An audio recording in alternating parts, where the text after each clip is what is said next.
I left Britain about a month and a half ago to get to Hubei province in China, and at the time I thought this was a really stupid decision. So I did not expect the situation that we're in now, that actually Wuhan is safer than Britain. How has China taken control of this crisis?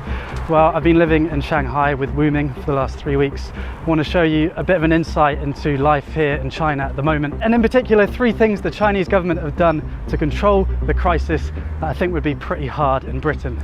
It's not all sunshine and daffodils. I'll talk a bit about the darker side at the end of the video. The Chinese government collect an immense amount of data about their citizens, and they're using it in novel ways to tackle the coronavirus.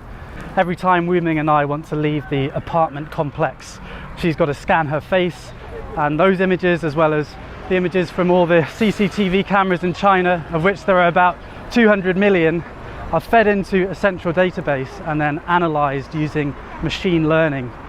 So it means basically if you're in sight of a camera with about 5 on this crossroads, then it's likely that the Chinese government have analysed your face and know where you are.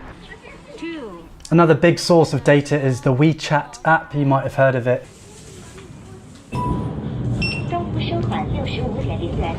So that's WeChat. It's social media and your debit card all rolled into one super app, which is really convenient, but obviously also tracks. So the state know where you are, what you've bought, and what you're saying to friends.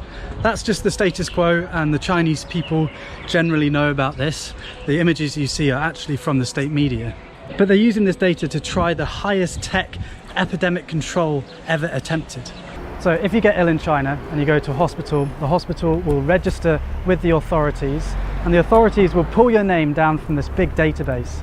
And they have an algorithm that will be able to tell you all the different places that you've been in the last 14 days and all the people that you might have been in contact with. So the bread that you bought with the WeChat app, the baker now will be notified that they have to self-quarantine for 14 days. And the people that you were next to on the flight, they now have to self-quarantine for the next 14 days. Every single citizen has a code, red, amber or green. I guess you are yellow. Why? Why? Because you come to Shanghai, not have 14 days. I'm a green. Safe. But if I'm yellow, shouldn't you be yellow? No, just you are yellow. Maybe next week you are green. Good. Some city only green.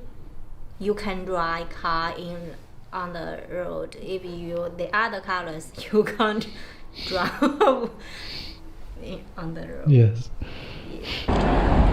This does seem to be working because you can identify and contain hotspots before they get out of control. And it means that people can continue working if they're not at a risk of contamination, and then self-isolate if they are.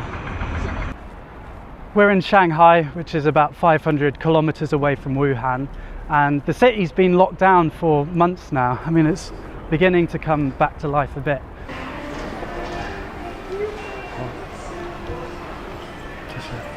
Last time I was here, there was basically no one here, so it's good the city's beginning to open up a bit. But generally you're not allowed to eat in the restaurants, you're allowed to buy takeaway, but you're not allowed to sit down and eat. This is Wuming's Tai Chi studio. My name is Wuming. I'm a Tai Chi teacher. This is my Tai Chi school because virus, so we can't teach our student. I don't know when we can open the door welcome my student. Maybe next, maybe month. So I'm wait. Somebody give me repeat. The crisis has been a massive cost to the Chinese economy. They've taken the hit early on and hoping to reopen now most of the country. Every single person that comes into China now has to self-quarantine for 2 weeks. So every day I had to fill in this grid with my temperature. I'm just doing it now.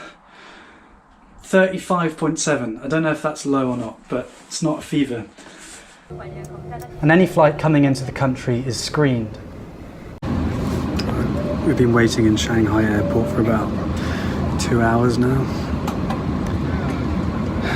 We'll get there eventually.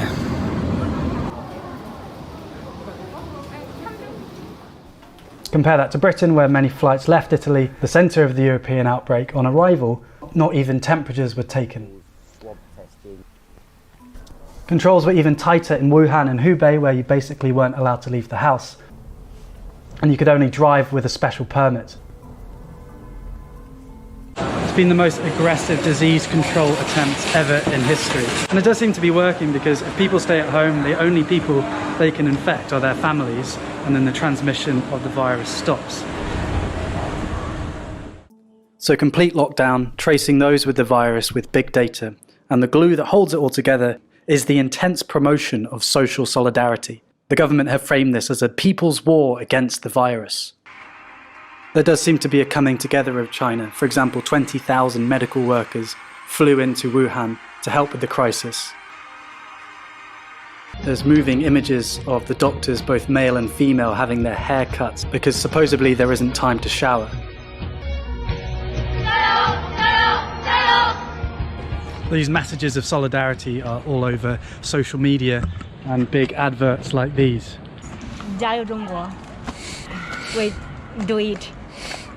Overcoming the epidemic requires collective action and personal sacrifice, like not panic buying and staying at home when you're told to. And the Chinese state has tools like these, screens in every public space, as well as controlling social media, and that has meant that the Chinese populace has complied with the requirements to control the virus, and not only comply but feel proud about it, at least on the whole.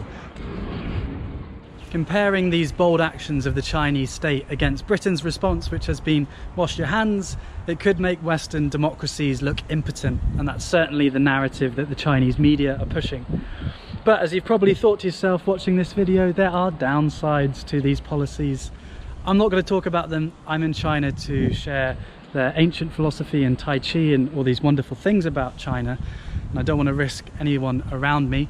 But if you want to learn more, I would read Orwell, and I've linked some articles and videos in the description. I'd love to hear your thoughts on what we should and shouldn't take from China's experience. In this time of crisis, where I'm worrying about my loved ones like I imagine you are, I hope that we can get through this, and I hope that we remember our values, the values of freedom and mutual respect.